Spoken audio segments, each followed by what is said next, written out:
Welcome you all. Today we will be discussing about the criteria for spontaneity.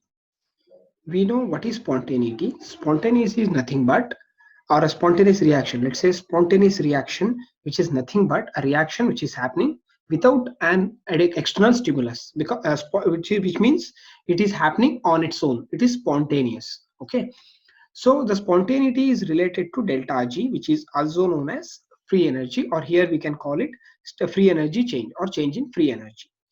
Okay, the free energy is related to enthalpy and entropy, that is change in enthalpy and change in entropy, with this equation, that is delta G equals to delta H minus T delta S. Using the delta G, we can determine whether a reaction is spontaneous or not, which can be obtained in the following way. When we calculate delta G using this equation, if the answer we get a negative sign, then the reaction we can say it's a spontaneous. If delta G becomes positive, then it is a non-spontaneous reaction. But if delta G becomes 0, then we call the reaction is in equilibrium. That means the reaction in the forward direction and the reaction in the backward direction, both are equal. That is, the reaction is at the equilibrium situation. So we can calculate the delta G using change in enthalpy and change in entropy. We know enthalpy is the heat at constant pressure and entropy is the randomness of the system. By measuring that heat and the randomness of the system, we can obtain delta G, which tells you about the spontaneity or non-spontaneity of the system.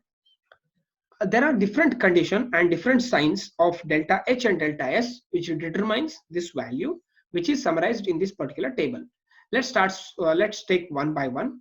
Let's write the reaction. That's the equation once again. Delta G equals delta H minus T delta S. Let's take a scenario when both are positive. Delta H is positive and delta S also positive. Now this whole term will become positive. I'll take a different color. This whole term will become positive, and since delta S is positive, this whole term will be negative, and hence this term is negative, delta S term is negative, and delta H term is positive.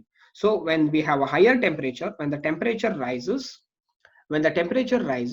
we will get delta G equals to negative. I hope it is clear for you.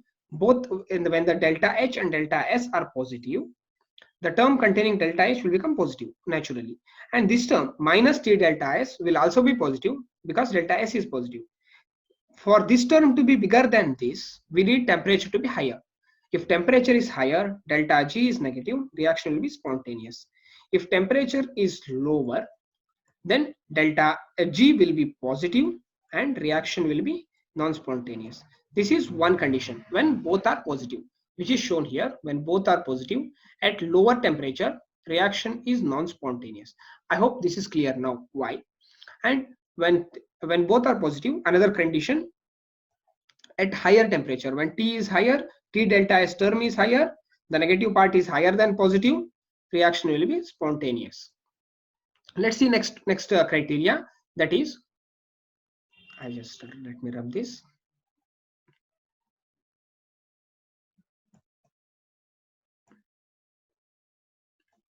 When both are negative, delta H is negative and delta S is negative. Now when both are negative, this whole term is negative now, and this whole term is positive. This whole term is positive and this whole term is negative. Since this is positive and this is negative, when the temperature is lower, this term will be lower and delta G will become negative. This is simple mathematics. We have a negative term and we have a positive term. Positive term has two components, T and delta S. T we have fixed, we know, but we can vary the delta S is fixed, T can be varied. When T decreases, this whole positive term becomes smaller, negative term will be greater than positive term, so the whole term will be has a negative sign. So delta G will be negative and reaction will be spontaneous. But when T will be larger, this positive term overtakes the negative term and will get a positive sign of delta G, which indicates it is a non-spontaneous process. So which is given here. When both are negative, delta H and delta S are negative at lower temperature. When temperature is lower, negative term is higher than the positive term, reaction is spontaneous. But when temperature is higher, the reaction is non-spontaneous because positive term is greater than negative term, and we have a positive delta G, which is shown here. Positive delta G, reaction will be non-spontaneous. Hence, reaction is non-spontaneous at higher temperature. Now we have two unique conditions. That is, when either of them is positive or either of them is negative. That is, the condition when delta H is positive and delta S is negative. Let's see this scenario. When delta H is positive, delta H is positive and delta S is negative, this whole term is now positive. Now since delta S is negative, that minus into minus we know plus. So this whole term is also positive. Since both are positive, there is no chance that delta G can be negative. So delta G will be always positive irrespective of the temperature. We can vary the temperature as much we want, still it will be always positive. Hence the reaction will be non-spontaneous. That is, when both delta H and delta S are positive. Sorry, when delta H is positive and delta S is negative, delta H is positive and delta S is negative, that is delta H is positive, delta S is negative, we have at all temperatures delta G is positive and the reaction is non-spontaneous at all temperatures. This is one extreme. We have two extremes, non-spontaneous at all temperatures, spontaneous at all temperatures, and in between things. Let's see that last option, that is by reversing the signs here. Now let's take delta H negative and delta S positive. Now this whole term, since delta S is positive, this whole term is negative.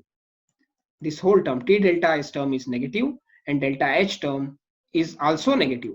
Since both are negative, irrespective of the temperature, delta G will be negative. That means the reaction is spontaneous at all temperature, which is this. Delta H is negative and delta S is positive. So the whole term at every temperature is negative, since the reaction is spontaneous at all the temperature. These are two extremes. When we have delta H negative and delta S positive, delta G will be negative, as can be seen from this particular equation. And that condition, reaction is spontaneous at all the temperature. This is one extreme. There is another extreme. Just exchange the signs. Take delta S to positive, sorry, delta H to positive, and here this minus sign here. That is, delta H is positive now, delta S is negative. And hence, at all the temperature, the delta G term will be positive. Hence, the reaction will be non-spontaneous at all the temperatures. Okay, I think this table is clear now. We'll see one previous year JEE mains question, which is based on this. The question goes, the reaction at 1 bar is non-spontaneous at low temperature, but becomes spontaneous at higher temperature. Identify the correct statement about reaction among the following. Let's take the step by step. Here we have given, let's first write the equation delta G equals to delta H minus T delta S. Okay, first is delta H and delta S, both are negative. This is also negative, this is also negative. Okay, now this whole term is become positive, which is clear, and this term will remain negative. So at lower temperature, it will be the whole term, the delta G will be negative. I think it is clear to you, because at lower temperature this term will be positive and this term will be negative, and the delta G term will be negative. So at lower temperature the reaction is spontaneous, but they are telling reaction is non-spontaneous lower temperature, so this option is gone. Now let's take the next option when both are positive. This is also positive, this is also positive.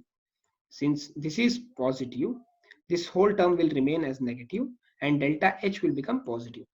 Is clear? Delta H is positive, delta S is also positive. That means T delta S term will become negative. We have a positive, we have a negative. So at lower temperature, T delta S term will be smaller than delta H. Hence, it will be non-spontaneous because the total delta G will be positive. I hope it is clear. I will repeat again. At delta H is positive and delta S is also positive. Since delta S is positive, the whole term T delta S is negative. Since this whole term is negative, at lower temperature, delta H becomes bigger than T delta S and delta G becomes positive and reaction becomes non-spontaneous. And at higher temperature, the negative T delta S term becomes bigger and than the delta H term. So at higher temperature, delta G becomes negative, which is nothing but spontaneous. So the option is this. As we can see here from this chart, when we have both positive, at high temperature, reaction is spontaneous. At low temperature, the reaction is non-spontaneous. So questions will be coming like this. At what temperature, what will be the spontaneity or non-spontaneity? Even questions can come by giving the value of temperature and value of delta S and delta H to calculate the delta G values. I hope the concept is clear, and we'll see you with the another video.